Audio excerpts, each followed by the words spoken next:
ओम शांति।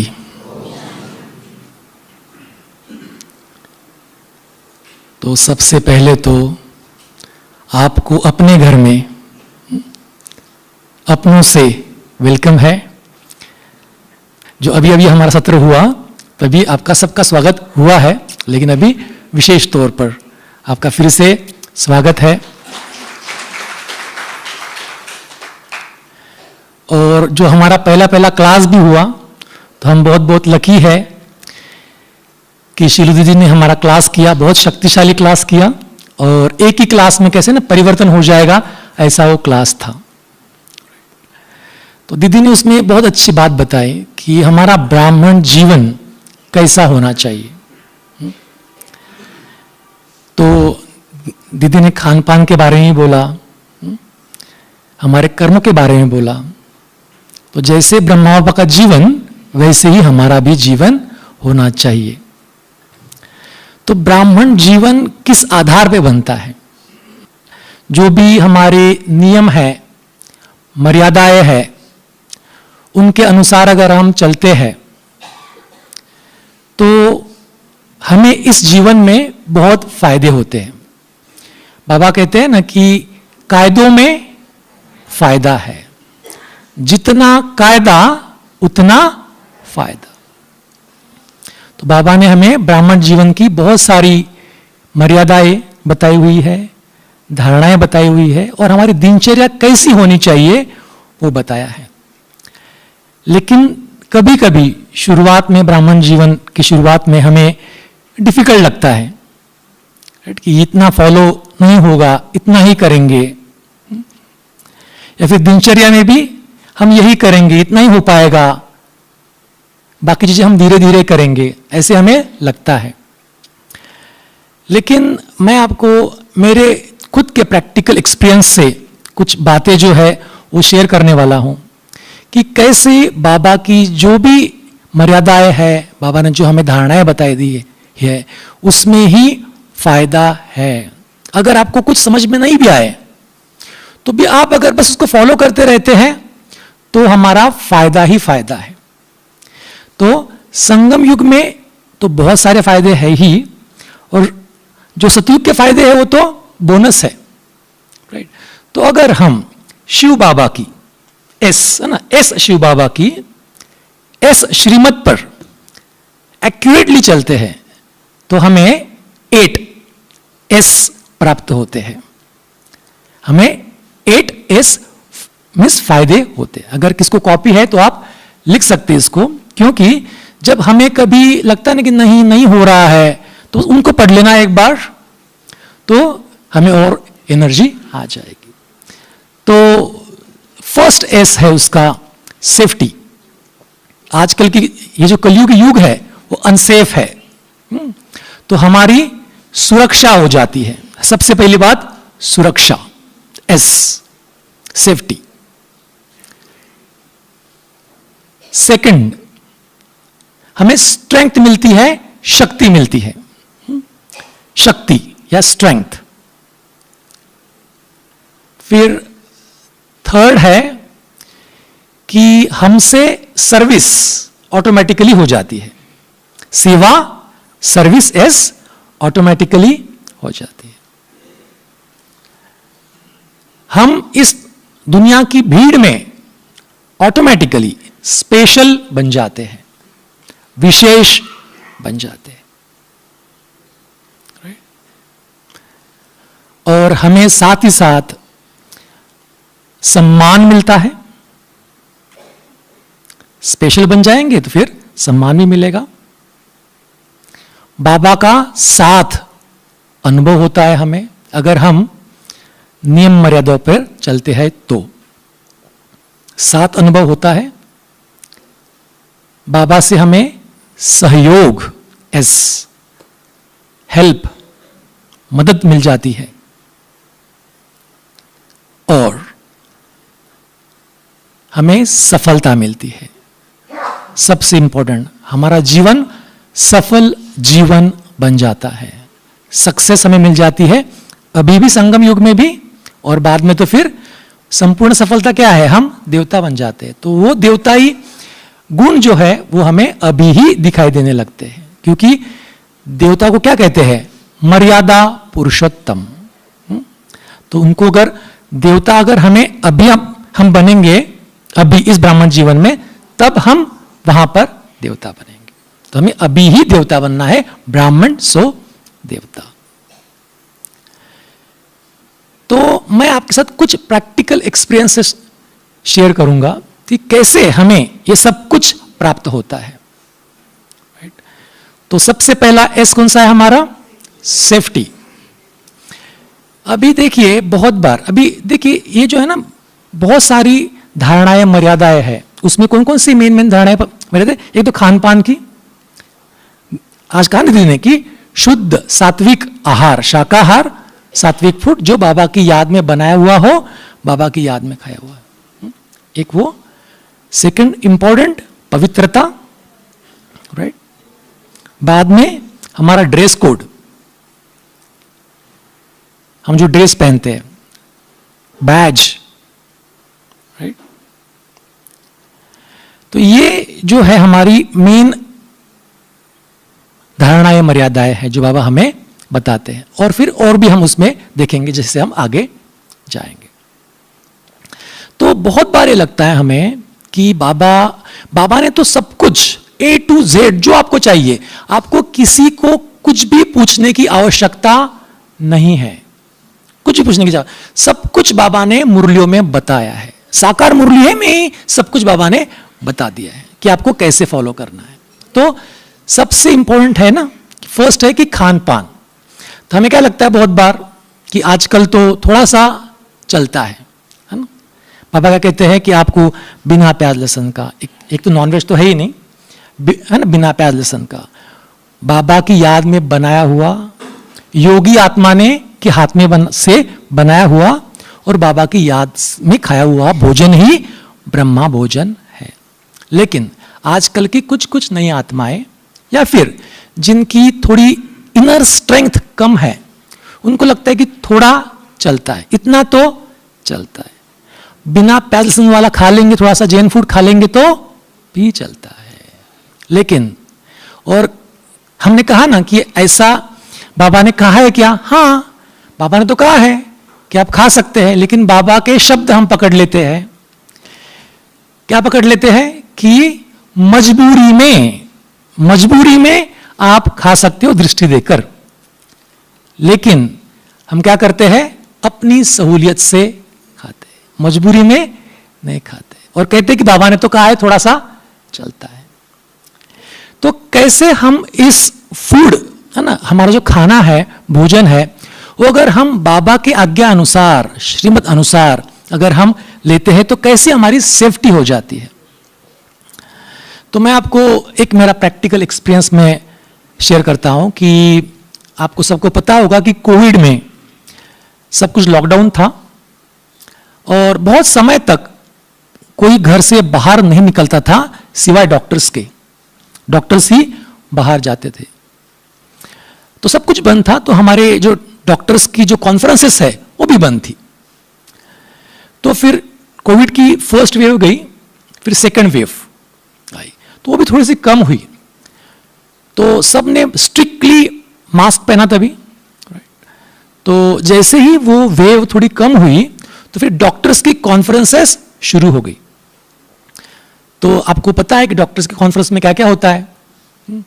तो एक तो होटल में होती है और वहां एक स्पीकर आगे टॉक देता है और सभी बहुत सारे टेबल लगे हुए थे।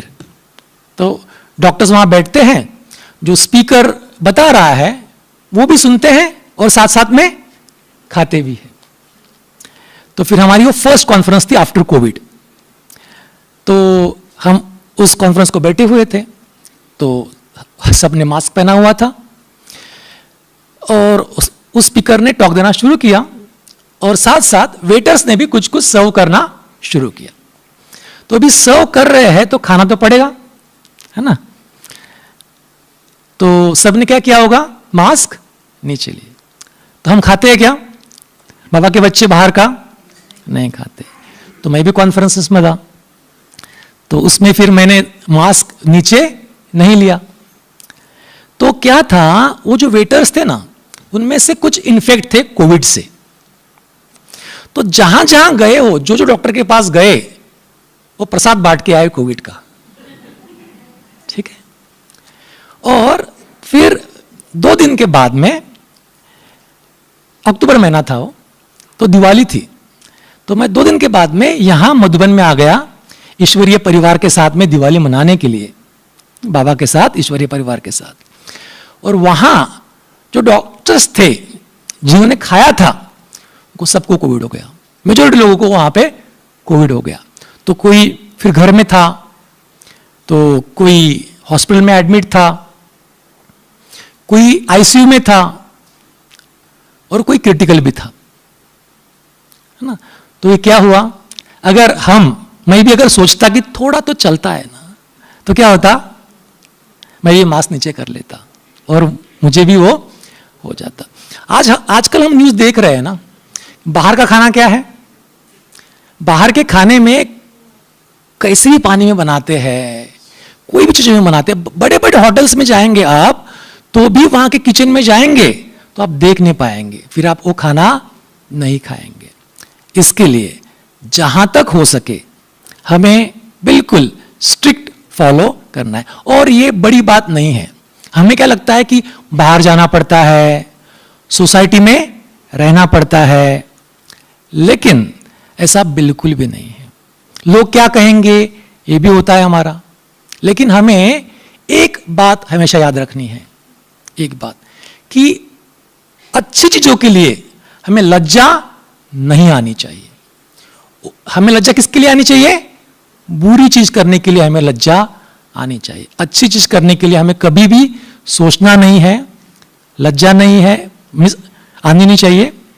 ऐसा नहीं लगना चाहिए कि हम ऐसे अलग पड़ गए हैं, बिल्कुल नहीं लगना चाहिए।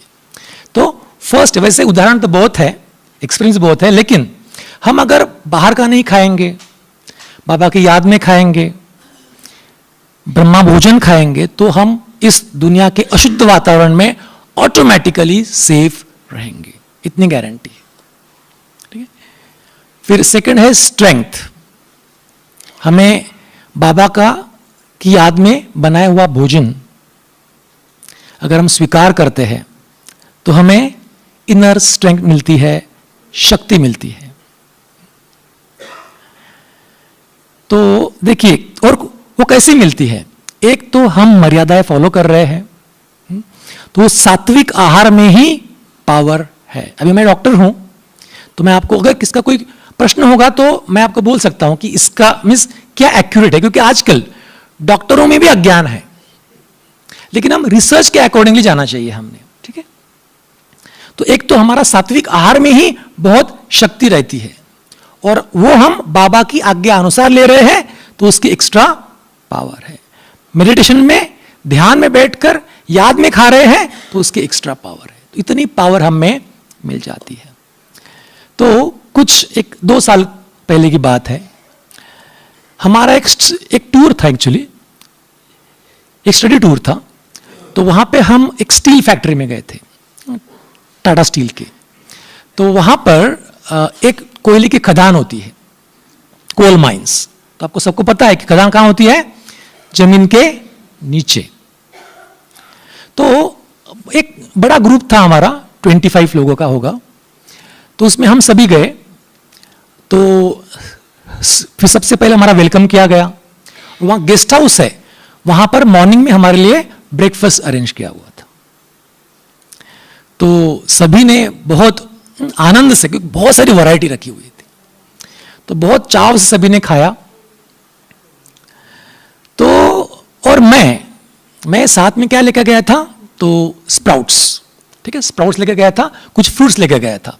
और वहां पर भी कुछ ऐसा एक होल फ्रूट रहते हैं, अक्खे फ्रूट जो रहते हैं, फल, पूरे साबुत फल बोलते हैं उसको, तो वो भी रखे हुए थे। एप्पल, बनाना, ऑरेंज, ये सब कुछ रखा हुआ था। तो वो मैंने कुछ खाया, और फिर हम सभी उस कोयले के खदान में गए।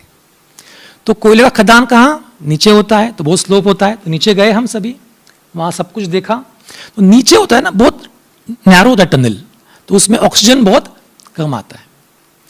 तो वहां देख लिया सबने, लेकिन चढ़ते वक्त क्या हुआ, सबकी सांस फूल गई। तो कोई 20s में थे, कोई 30s में थे, कुछ 40s में थे, कोई मेरे आधी उम्र के भी थे उसमें। तो जैसे हमने चढ़ना शुरू किया तो सबकी सांस फूल गई, उनको बीच बीच में रुकना पड़ रहा है, और मैं सबके आगे। तो मैं उनको जरा ये करा था ना कि बाबा आप चलो, आप आगे आओ। तो बोले नहीं, अरे थक गए सर, यहां ऑक्सीजन ही नहीं है, बहुत थकान आ रही है। तो बोले सर आप कैसे क्या इतने फ्रेश लग रहे हैं, आपके चेहरे पे ऐसे किस्सा क्या तेज है, और हमने देखा है आपको कि आपने क्या खाया है, आपने तो बस घास फूस जैसे थोड़ा सा खाया हुआ है। तो मैंने उनको कहा कि देखिए, इस सात्विक जो हमारा फूड है, आहार है, उसमें ही स्ट्रेंथ है, उसमें ही स्ट्रेंथ है। क्या खाया था, फल, स्प्राउट्स, वही खाए थे सर। लेकिन अगर वो भी खाते ना, आजकल क्या लगता है ना कि अगर हम बाहर जाते हैं कहाँ 2 दिन 1 दिन, तो बाहर क्या खाए, फिर वहां खा लेंगे। मैं कहता हूं कि अगर आप फ्रूट्स भी खाएंगे ना 2-3 दिन, कुछ भी नहीं होगा आपको, भाई स्ट्रेंथ आपकी ज्यादा बढ़ जाएगी, एनर्जी आपकी ज्यादा बढ़ जाएगी। जो उपवास करता है ना, उसमें स्ट्रेंथ तो और बढ़ जाती है, लेकिन बाबा हमें वो वाला उपवास नहीं बोलते। भले आप खाओ, लेकिन सात्विक फूड खाओ। तो फिर क्या हुआ, चलते चलते हमने बात भी की कि कैसे हमें उस सात्विक फूड से एनर्जी भी मिलती है, साथ ही साथ हमें उस परमात्मा से भी एनर्जी मिलती है। हम मेडिटेशन द्वारा उसके साथ में कनेक्ट हो जाते हैं, तो हमें वहां से भी स्ट्रेंथ आती है, शक्ति आती है, और आप जो खाते हैं उससे ज्यादा पावर हमारे इसमें। और ये साइंटिफिकली प्रूवन है, डॉक्टर्स भी आपको बोल, जो भी नॉलेजेबल डॉक्टर्स है, जो एक सब कुछ नहीं खाते हैं लेकिन जिनको एक्चुअल नॉलेज है, वो आपको ये बोलेंगे कि इसमें पावर होती है सात्विक फूड में, सब कुछ आपको इसमें से मिल जाता है, राइट। और फिर ये तो होगी फूड की बात। अभी बहुत बार आजकल की नई आत्माओं में ज्यादा हमारा जो हम ड्रेस पहनते हैं, बाबा ने हमें ड्रेस कोड बोला है, तो बाबा ने तो हमें सहूलियत सब कुछ दे के रखी कि आप अगर शादी को जा रहे हो, बाहर जा रहे हैं, तो आप भले आप रंगीन पहन कर जाओ, लेकिन अभी मुरली थी 8 दिन पहले की, आप रंगीन पहन के जाओ, लेकिन घर पे आकर चेंज कर दो, बदल दो। ये बाबा का महावाक्य है। जब भी हम क्लास में जाते हैं तो हमें ड्रेस कोड में जाना है। आजकल तो बहुत लोग जो है वो बैज भी नहीं पहनते, उनको बैज पहनने में भी लज्जा आती है, लोग क्या कहेंगे। और ये भी होता है कि हम बाहर वो खा भी रहे तो बैज पहन के कैसे खाए, ये भी होता है। लेकिन बाबा की जो भी श्रीमत है ना, हर एक श्रीमत में आपका फायदा है, हर एक श्रीमत में फायदा है आपका। आपका प्रोटेक्शन ऑटोमेटिकली हो जाता है। आपका ये जो बैज है ना, ये आपका मेडल है। आपका जो वाइट ड्रेस है वो भी आपको सबसे अलग करता है, दिव्य बनाता है, लोगों की दृष्टि आपकी तरफ देखने की बदल जाती है। अब कुछ साल पहले हम यूरोप गए थे, तो वहाँ पर पेरिस में, तो मुझे पेरिस से वापस आना था, लेकिन मेरा टिकट था एक्चुअली ब्रसेल से, जो बेल्जियम की कैपिटल है। तो मुझे पेरिस से ब्रसेल जाना था। तो मेरी जो बस मैंने बुकिंग करके रखी थी वो 9 बजे थी। तो मुझे मेरे साथ में जीतू भाई जी भी थे और ओम शांति भवन के रवि भाई जी थे। तो उन्होंने मुझे ड्रॉप किया, जो सेंटर के भाई थे, और इन्होंने मुझे उस बस स्टेशन पे ड्रॉप किया। और मैंने बोला कि आप चले जाइए, बस आएगी, मुझे इतना समझ में आ जाएगा, मैं चला जाऊंगा। वो चले गए।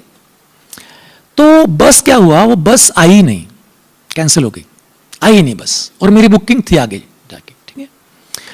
और बहुत समय हो गया, मैं देख रहा हूं कुछ बस आएगी, आई ही नहीं। 9 बज गए, 9 बजे वहां सब कुछ बंद हो गया, सब इंडिकेटर्स बंद, सब ऑफिसेस बंद, इंफॉर्मेशन कुछ भी नहीं इंफॉर्मेशन। और फोन्स भी इनके बंद थे क्योंकि रोमिंग था। मैंने बोला था कि आप बंद करके रखो। तो लेट हो रहा है, फिर बहुत लेट हो गया, 12 बज गए, ठीक है। अभी मैं करूं तो भी क्या करूं? तो मैंने बाबा को कहा, बाबा अभी आप ही देख लो, आप देख लो, जो भी करना है आपको करो, क्योंकि आगे का टिकट है तो इतना, वो भी बहुत कॉस्टली है, तो वो भी वेस्ट हो जाएगा। आपका मनी है, आप ही देख लेना, आप देख लो, ठीक है। तो बाबा ने मुझे बुद्धि दी कि अभी आप यहां से निकलो। तो मैंने इतने रात में मैं बाहर गया, बाहर कोई भी नहीं था, 12 बजे बिल्कुल सुनसान था। मैं खड़ा रहा, एक कैब वाला आया, एक टैक्सी वाला आया, उसको मैंने एड्रेस दिखा कि मुझे यहां जाना है। पूरा सुनसान। मैं गया, और पेरिस में चोरी बहुत होती है, वो सिटी ऑफ थिफ्स है। तो वहां पे ना मैं गया तो सब कुछ बंद था, गेट बंद थे सेंटर्स के। तो मैंने थोड़ा सा उस गेट को थोड़ा ढकेला तो खुल गया, वो खुला ही था। वो कहते हैं कि अभी हमारा कभी लाइफ में कभी खुला रहा ही नहीं, बोले ऐसे कैसे रहेगा? उन्होंने बाद में मुझे बोला, तो खुल गया। तो मैंने उनको उठाया कि ऐसे ऐसे हुआ है। तो फिर सभी आए मेरे साथ कि चलो एक ट्राई करते हैं, लास्ट ट्राई, क्योंकि आपकी फ्लाइट है तो मिस हो जाएगी सब कुछ। तो फिर वो भाई लोग भी आए, जिद्दू भाई भी आए और रवि भाई, सभी हम आए वापस और देखा। तो कुछ समय के बाद में एक बस आई ब्रसेल के लिए, एयरपोर्ट के लिए। तो फुल थी बस फुल थी। बोलते कोई स्पेस नहीं यहाँ पे, बस हम उतारने के लिए आए हैं, आगे जाके पैसेंजर लेने हैं, हमें कोई जगह नहीं। और उस बस के 30-40 लोग बाहर लाइन में खड़े थे, ठीक है। तो अभी हमने कहा अरे फिर कैसे होगा? तो हर कोई उनको रिक्वेस्ट कर रहा है। तो फिर हम आगे गए, फिर जीतू भाई भी आगे हो गए ऐसे। तो अभी हाँ, यूरोप में क्या गए थे ना, हम जब गए थे तो हमें बोला गया कि ये जो आपका ड्रेस है ना, आप जरा अलग धर्म के लगेंगे, है ना, कुर्ता पायजामा थोड़ा सा अलग धर्म का है ना, तो आप ये मत पहनना, थोड़ा सा मॉडर्न टाइप आप पहनना। लेकिन उन्होंने कहा कि नहीं, हम तो ऐसे ही पहनेंगे। तो वही ड्रेस पहन के रखा। फिर हम जैसे ही उस बस कंडक्टर के सामने गए तो वाइट ड्रेस थी, बैच था। उसको रिक्वेस्ट की कि हम यहाँ परमात्मा की सेवा के लिए आए। तो वहाँ पे तो एक तो लैंग्वेज भी समझते नहीं है, बिल्कुल टूटी फूटी लैंग्वेज में उनको समझाया। उनको तो वो फ्रांस है ना एक्चुअली, ये है फ्रेंच भाषा वहाँ चलती है, तो इंग्लिश तो उनको जानते नहीं। फिर भी थोड़ी टूटी फूटी इंग्लिश बोली और उनको समझी। और जिद्दू भाई ने बोला तो हाँ ठीक है। तो क्या हुआ, फिर उसने पूरा देखा, उनको बैच देखा, ड्रेस देखा, और उसने बोला कि रुको, आप रुकिए। उसने 8-10 फोन घुमाए, बहुत ट्राई किया। 10 मिनट के बाद में उसने हमें सिर्फ बुलाया, बाकी सब खड़े थे। कौन कौन खड़ा था उसमें? महिलाएं भी थी, वृद्ध लोग भी थे, बच्चे, हर कोई उस लाइन में खड़ा था। लेकिन सिर्फ हमें बुलाया पास में, बोलता कि एक ही सीट है, एक ही सीट है, ठीक है, आ जाइए आप। तो ये किसका वंडर है? अगर ड्रेस नहीं होता, बैच नहीं होता, तो हम भी उस भीड़ में कॉमन होते, राइट? तो एक तो क्या हो गया कि हमें बाबा की हेल्प मिल गई, इनडायरेक्टली सहयोग मिल गया। और फिर मैंने अंदर के बाबा को थैंक्स किया कि बाबा आपका पैसा है, बच गया, मेरा टाइम भी बच गया, थैंक यू, ठीक है। तो ये फायदा है आपकी ड्रेस का। तो आप उसको कम मत समझना कि अरे कैसे क्या पहनेंगे व्हाइट ड्रेस, कैसे के जाए, कैसे बैच पहनेंगे। बिल्कुल, मेरे तो बहुत सारे एक्सपीरियंसेस है ना। बैच पहन कहते हैं ना, तो ओम शांति करते, कितना भी बड़ा पुलिस अफसर हो, कुछ भी कहता है ओम शांति कहता है। फ्लाइट्स पे जब चेकिंग होती है तो सर झुका के, तो क्यों? वो सुप्रीम पावर, ठीक है, जिन्होंने हमें ये मर्यादाएं सिखाई है, ठीक है। तो ये है हमारी ड्रेस की और बैच की। हाँ, अगर हम इस मर्यादा को फॉलो करते हैं तो कैसे हम सेफ भी रहते हैं, स्पेशल भी बनते हैं, बाबा का हमें सहयोग भी प्राप्त होता है। फिर हम जाएंगे सबसे इंपॉर्टेंट हमारी धारणा, पवित्रता। पवित्रता, तो हम तो ब्राह्मण बनते ही है ना, आधार के क्या है? पवित्रता। ब्राह्मण मीन्स पवित्र आत्मा। तो अगर हम पवित्रता को धारण करते हैं, ब्रह्मचर्य व्रत को धारण करते हैं और संपूर्ण पवित्र बनते, जैसे ब्रह्मा बाबा ने फॉलो की संपूर्ण निर्विकारी, एक भी विकार नहीं। अगर फॉलो करते तो उसमें भी हमें बाबा से स्ट्रेंथ मिलती है, हम स्पेशल बन जाते हैं, बाकी हम कॉमन है। ठीक है। तो कुछ दिनों पहले मैं एक जगह पर टॉक देने गया था, वो जैन संगठन था। तो जिन्होंने मुझे इंट्रोड्यूस किया तो उन्होंने मुझे पूछा कि आपका ये दीजिए। तो बायोडाटा में क्या होता है ना, एक तो स्पिरिचुअल रहता है हमारे, आध्यात्मिक, और फिर डॉक्टरी का रहता है। तो मेरी जो स्पेशलिटी है, मैं एमडी रेडियोलॉजी हूं। ठीक है। जो कहा जाता है कि एमबीबीएस के बाद में टॉपर्स लोगों को मिलती है, सिर्फ ऐसी ये सीट होती है। तो मैं जैन एक संगठन है, उसमें मैंने टॉक देने गया, तो मेरा इंट्रोडक्शन किया गया। तो वहां पे जो साध्वी वगैरह बैठे थे सभी, उन्होंने सुना वो बात। जो मुझे इंट्रोड्यूस कर रहा था उसने मुझे सब कुछ बोला कि एमडी रेडियोलॉजी है, इतना एक्सपीरियंस है, हेड ऑफ डिपार्टमेंट है, बहुत कुछ बोला, लेकिन कहा कि ये बाल ब्रह्मचारी है, एक वर्ड कहा। ठीक है। और फिर मैंने टॉक देना शुरू किया। तो टॉक देने में शुरू होने के पहले जो जैन साध्वी जी है, उन्होंने 2 शब्द कहे। उन्होंने मेरी डिग्री के बारे में कुछ नहीं बोला, एमडी रेडियोलॉजी कुछ नहीं बोला। हालांकि इससे बड़ी बड़ी डिग्रियां है, ऐसी बात नहीं है, इससे बड़े बड़े डॉक्टर्स भी है, वो भी नहीं है, लेकिन उन्होंने बाल ब्रह्मचारी 2-3 बार रिपीट किया। ठीक है। और फिर टॉक हो गया, सबको अच्छा लगा। उसके बाद में भी उन्होंने वापस रिपीट किया है बात। देखो बोले, क्या शक्ति रहती है, क्या तेज रहता है ब्रह्मचर्य का, देखा आप सभी ने, सबको दिखाया।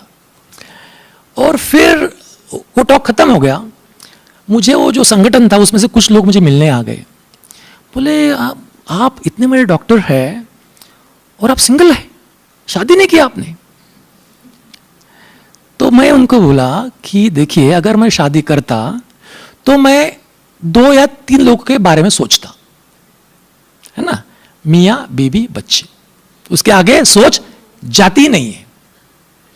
अभी मैं सिंगल हूं, मैं क्यों आया वहां पे, मेरा कोई बच्चा नहीं है, स्कूल छोड़ना है, मुझे कोई टेंशन नहीं है, तो सारा विश्व मेरा है अभी, तो मैं विश्व सेवादारी हूं। उस परमात्मा ने मुझे विश्व सेवा के लिए निमित्त बनाया है। अगर मैं शादी करता तो 4 लोग के बारे में सोचता, अभी मैं सबके लिए सोचता हूं, आपके बारे में सोचता हूं। तो फिर इसमें भी सेवा हो गई। तो देखिए, उस डिग्री का जो एमडी रेडियोलॉजी है, एक बार भी उच्चारण नहीं हुआ। क्या उच्चारण हुआ? पवित्रता और ब्रह्मचर्य, वही उच्चारण हुआ। क्योंकि सभी लोग है ना, एमडी कितने लोग हैं आज, बड़े बड़े डॉक्टर्स हैं, बहुत फेमस डॉक्टर्स हैं, मैं तो कुछ भी नहीं हूं, राइट। लेकिन बाबा ने उस आधार से ही स्पेशल बनाया और उससे ही ऑटोमेटिक सेवा हो गई। फिर बहुत सारे डॉक्टर्स ने भी वहां फिर कोर्स किया उस सिटी में। ठीक है। तो इस तरीके से अगर हम बाबा ने दिए हुए जो भी हमारे धारणा के बारे में ज्ञान है, मर्यादा है, उसके ऊपर चलते रहते हैं तो डेफिनेटली हम स्पेशल बनते हैं, स्ट्रेंथ मिलती है, राइट। और साथ ही साथ जो हमारी दिनचर्या है, अभी आजकल दीदी ने वो अच्छी बात कही ना कि किस किस को लगता है कि अमृत वेला ऑप्शनल है, लेकिन ब्राह्मण बना तो अमृत वेला करने वाला ही संपूर्ण ब्राह्मण है। अगर अमृत वेला नहीं करते वो ब्राह्मण है, लेकिन जो अमृत वेला करते हैं वो संपूर्ण ब्राह्मण है। तो क्यों? क्योंकि बाबा कहते हैं ना कि अमृत वेला तो मैं फ्री बैठा रहता हूं आप बच्चों के लिए सिर्फ। अगर बाहर भी जो वातावरण होता है बिल्कुल प्योर होता है, सभी तमोगुणी लोग सोए हुए रहते हैं, प्रकृति भी शांत रहती है, हमारा मन भी शांत रहता है, प्योर रहता है। तो अमृत वेले का मैं आपको एक मेरा एक्सपीरियंस है आपको बताता हूं। क्या हुआ, अभी लास्ट मंथ की बात है। लास्ट मंथ को क्या मंथ था, लास्ट मंथ क्या विशेष था? मम्मा डे था ना। तो जैसे अव्यक्त दिवस था ना अपना, अव्यक्त मंथ होता है, वैसे अव्यक्त मंथ में विशेष तपस्या मास होता है, वैसे हमारा मम्मा का ये मास होता है तो विशेष तपस्या मास होता है। तो उसमें हम ऑब्वियसली हम तो रोज ही अमृतवेला करते हैं, लेकिन उस समय हम विशेष करते हैं। तो उस समय की बात है, जैसे मैं आपको बोला कि मैं रेडियोलॉजिस्ट हूं, तो हम सिटी स्कैन एमआरआई रिपोर्ट करते हैं, उसके में पेशेंट को क्या है ना वो हम बताते हैं, या फिर बायोप्सी भी करते हैं, यही हमारा काम होता है।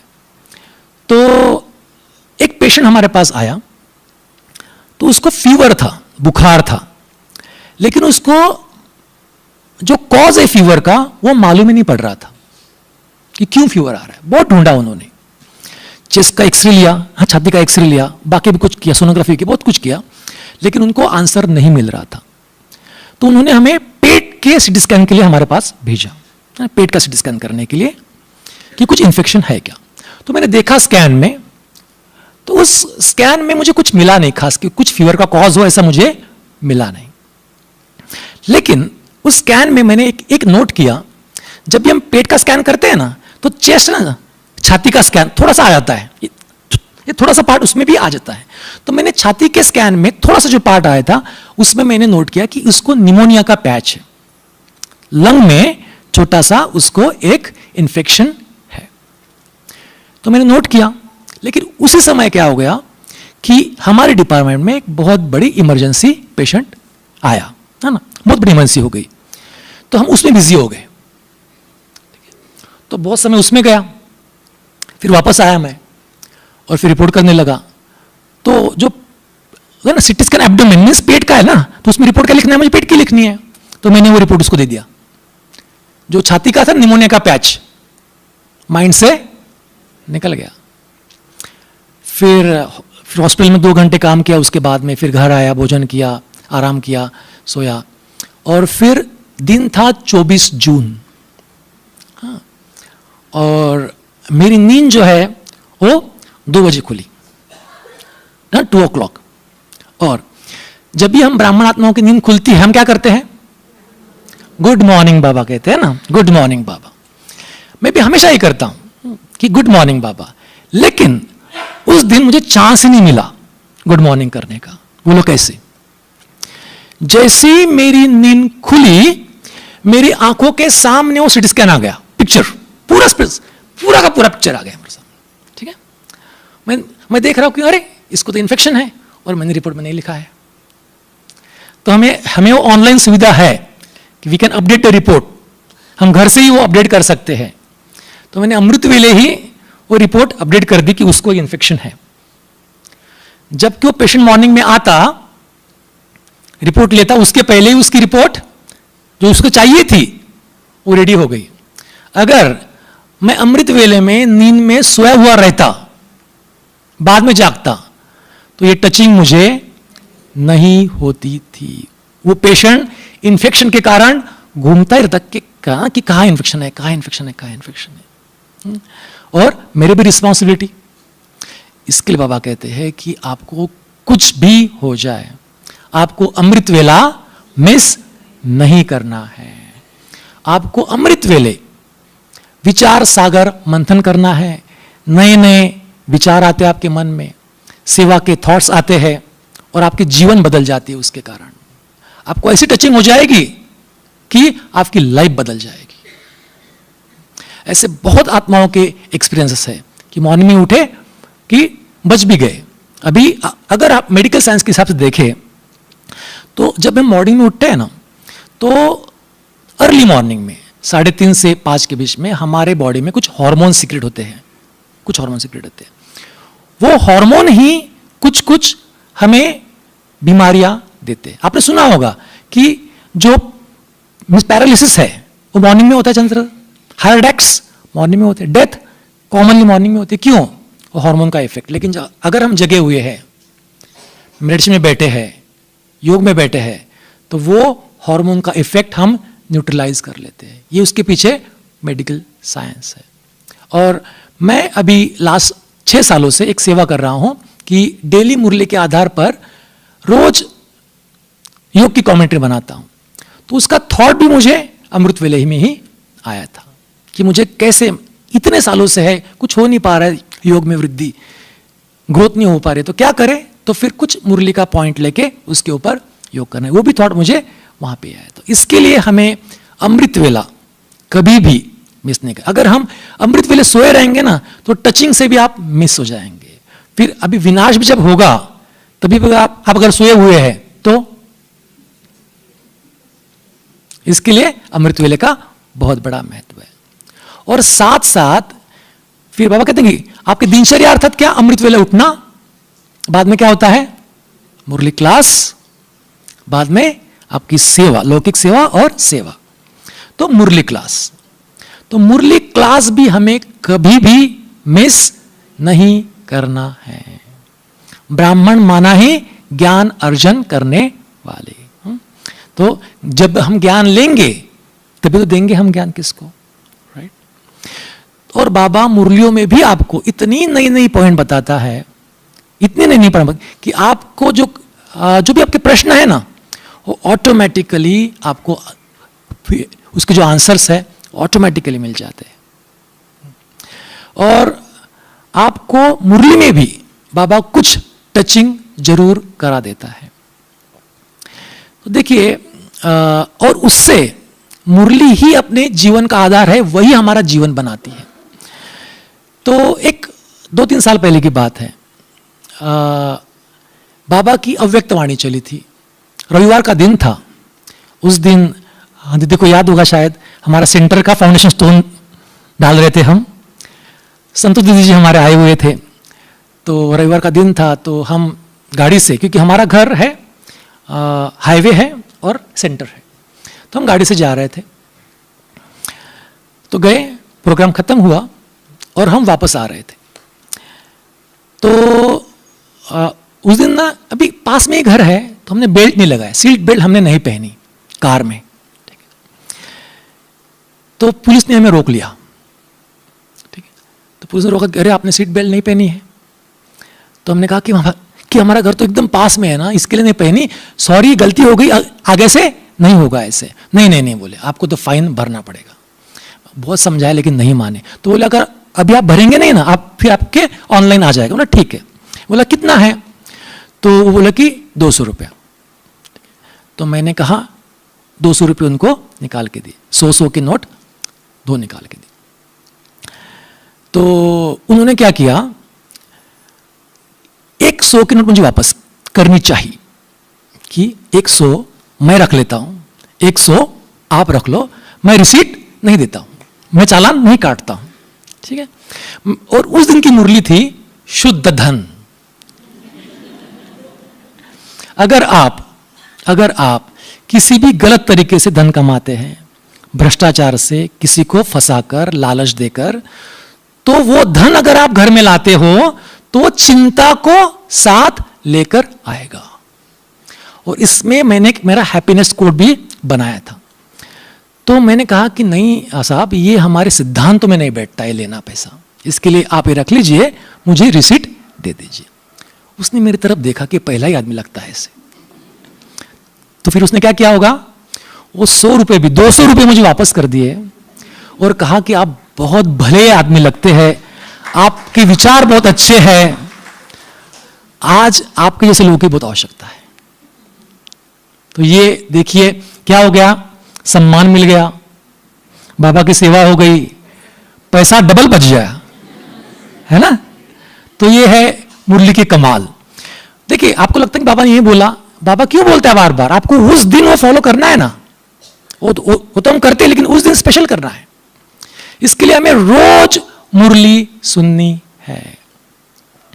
मैं आपके सामने जो बैठा हूं वो भी मुरली के कारण ही बैठा हूं और बहनों के कारण बैठा हूं। क्यों, कैसे?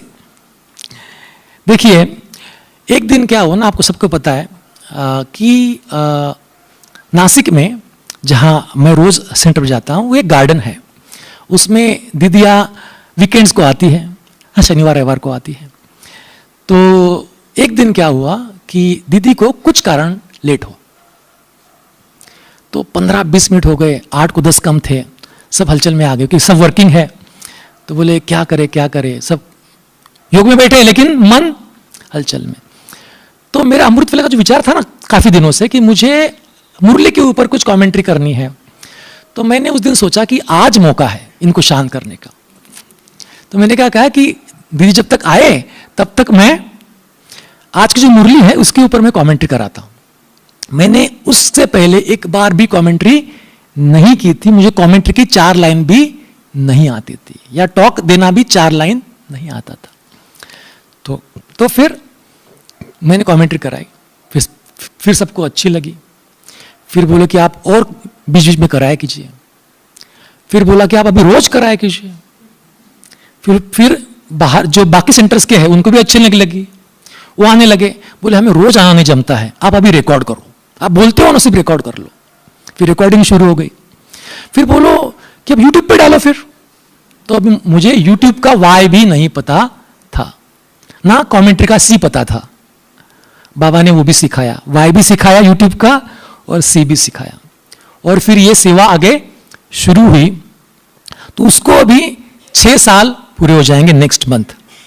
तो क्या देखिए इसमें क्या है ना, हमें लगता है ना कि दीदी ऐसा करते हैं, दीदी लेट आए, हर बात में कल्याण है। दीदी को थैंक्स है, स्पेशल थैंक्स कि लेट आए, नहीं तो मैं यहां नहीं बैठा हुआ था। राइट? तो कुछ ना कुछ कारण होता है ना, लेट आने का कुछ कारण होता है, ऐसे नहीं कोई लेट आता ना। और ब्राह्मणों के हर चीज में, हर बात में कल्याण ही कल्याण छिपा हुआ है। इसके लिए यहां छोड़ देना है हमें, क्यों, क्या, कैसे, बस बाबा ने जो कहा है हमें लग रहना है। फिर क्या हुआ, कमेंट्री शुरू हुई।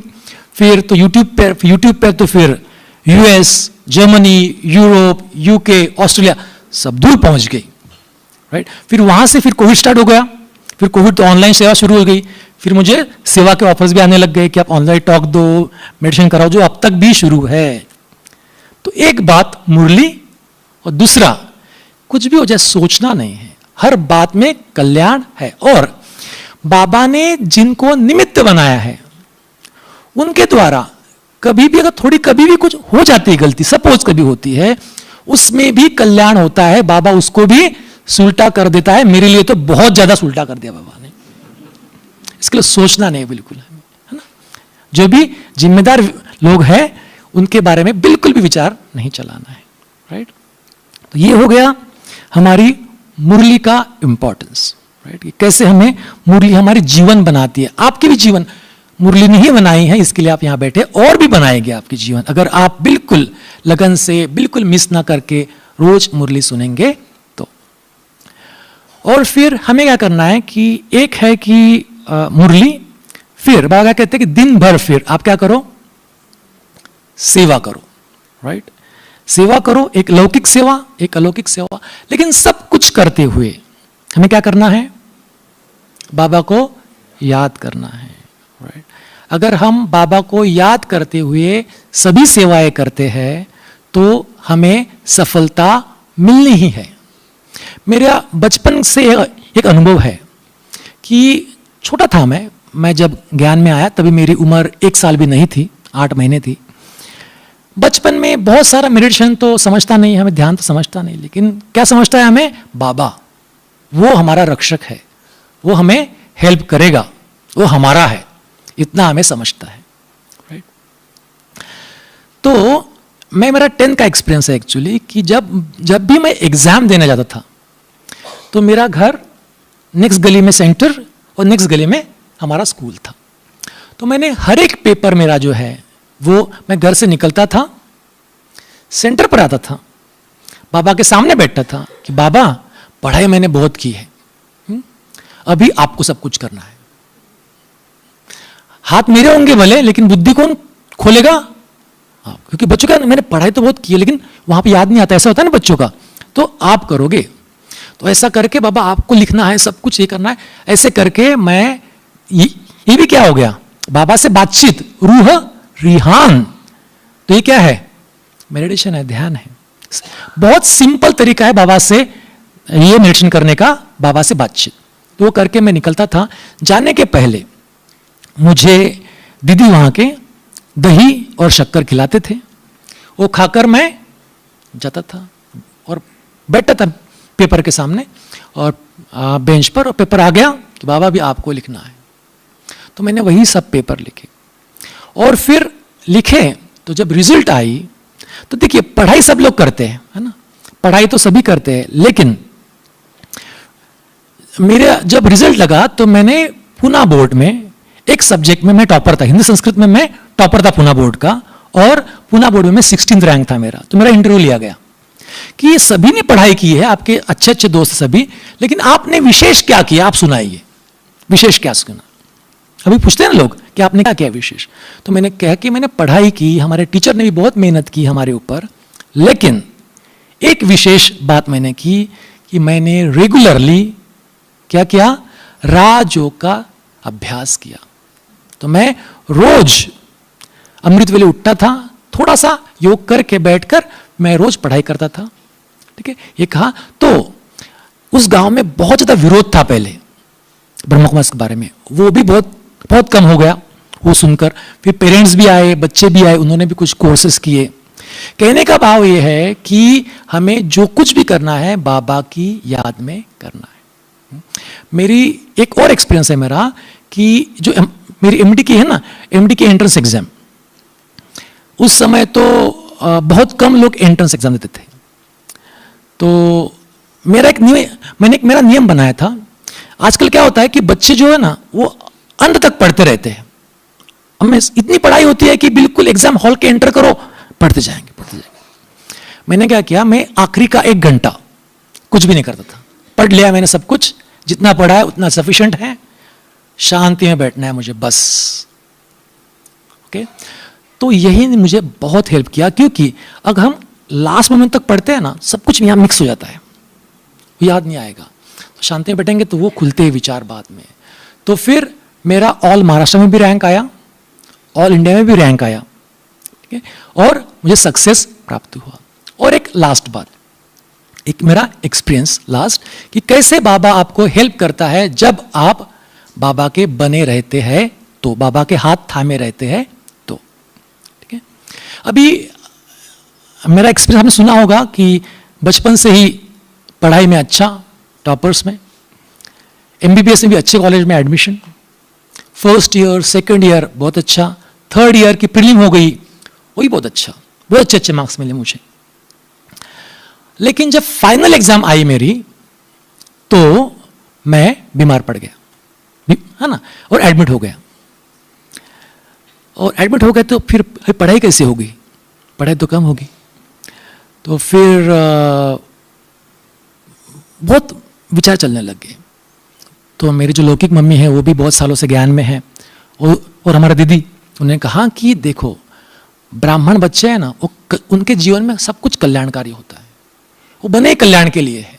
ब्राह्मण अर्थात कल्याणकारी, और बाबा क्या है, कल्याणकारी, और संगमुख क्या है, कल्याणकारी। तो आपके जीवन में अकल्याण हो ही नहीं सकता, अब बीमार भी हो तो भी नहीं हो सकता।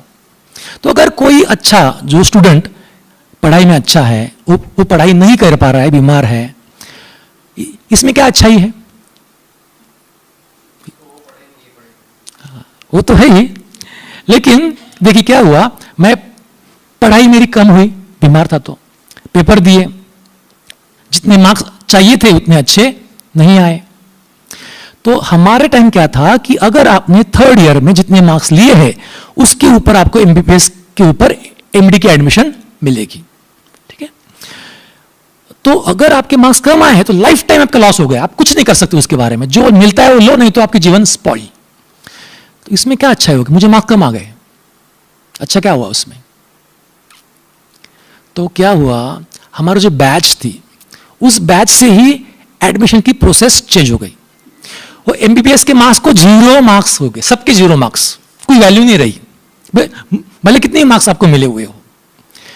हमारे बैच से एंट्रेंस एग्जाम आ गई, मैंने वापस पढ़ाई की, ठीक है, बहुत पढ़ाई की। फिर मैंने ऑल इंडिया की भी एग्जाम दी, ऑल महाराष्ट्र की भी दी। मुझे जो चाहिए था सीट, सबसे अच्छा सीट, वो मुझे मिला। ठीक है, तो ये क्यों मिला, क्यों मिला? अगर मैं तभी कहता कि हाय हाय मुझे पढ़ाई नहीं हुई, कुछ नहीं होगा, मैं कुछ नहीं कर सकता, खत्म है, बहुत सारे लोग तो सुसाइड भी कर लेते हैं। लेकिन मैं कल्याणकारी हूं खुद, मुझे औरों का कल्याण करना है, बाबा कल्याणकारी है और ड्रामा कल्याणकारी है। तो अपने जीवन में कितनी भी बड़ी परिस्थिति आ जाए, कितनी बड़ी परिस्थिति आ जाए, उस अकल्याण के पर्दे के पीछे कल्याण छिपा हुआ रहता है। ये बात आप नोट करके रखिए। कल्याण ही कल्याण समाया हुआ है उसमें, और ये मेरा ही नहीं, आपका भी एक्सपीरियंस होगा सबका, राइट। तो बस हमें क्या करना है कि बाबा ने जो हमें नियम, मर्यादाएं, धारणाएं बताई हुई है, उनके ऊपर हमें निरंतर चलते रहना है। कहते हैं ना कि कायदे में फायदा है, और ये कहते हैं ना कि धर्म अपना छोड़ना नहीं है कभी भी। क्योंकि हम क्या करते हैं, हमारा बीच में क्या हो जाता है कि हमारा जो विश्वास है वो थोड़ा सा डामाडोल हो जाता है। तो हमने क्या देखा कि क्या क्या प्राप्ति होती है। जैसे प्राप्तियां बहुत है, लेकिन जब हम लास्ट में रिवाइज कर लेते हैं उसको कि जो स्वर्ग की बात है, सतयुग जो है, वो तो हमें प्राप्ति मिलने ही वाली है। हम तो राजा देवता बनने ही वाले हैं, लेकिन अभी से हमें ये प्राप्तियां होती है। कौन सी प्राप्ति होती है? First, safety. इस तमोगुणी वातावरण में हम सेफ रहते हैं, क्योंकि दुनिया में बहुत तमोगुणी वातावरण है ना। खान का पान का भी है, व्यवहार का भी है, बहुत कुछ है ना। वासनाओं का है, बहुत कुछ वहां तमोगुणी है। उस वातावरण में हम सेफ रहते हैं, सेफ्टी है। सेकंड, स्ट्रेंथ, हमें शक्ति मिलते हैं, पावर मिलते हैं कि हम कुछ भी करते हैं, हाँ, हमें समर्थी आती है। थर्ड, सर्विस, हमसे ऑटोमेटिकली सर्विस हो जाती है। हाँ, फिर फोर्थ, स्पेशल बन जाते हैं। फिफ्थ, बाबा का हमें सहयोग में सम्मान मिलता है, सहयोग मिलता है, बाबा का साथ हमें अनुभव होता है हमेशा। बाबा हमेशा मेरे साथ है, और सफलता हमें मिल जाती है, राइट। तो हमें सम्मान, और अभी 3 मिनट है हमें योग करने के लिए, तो उसमें मैं लास्ट एक बताता हूं कैसे हम स्पेशल बनते हैं, कैसे हमें सम्मान प्राप्त होता है। तो देखिए, हमें क्या लगता है ना कि हम अगर लोगों में मिक्स नहीं होंगे तो हम अलग थलग पड़ जाएंगे, राइट।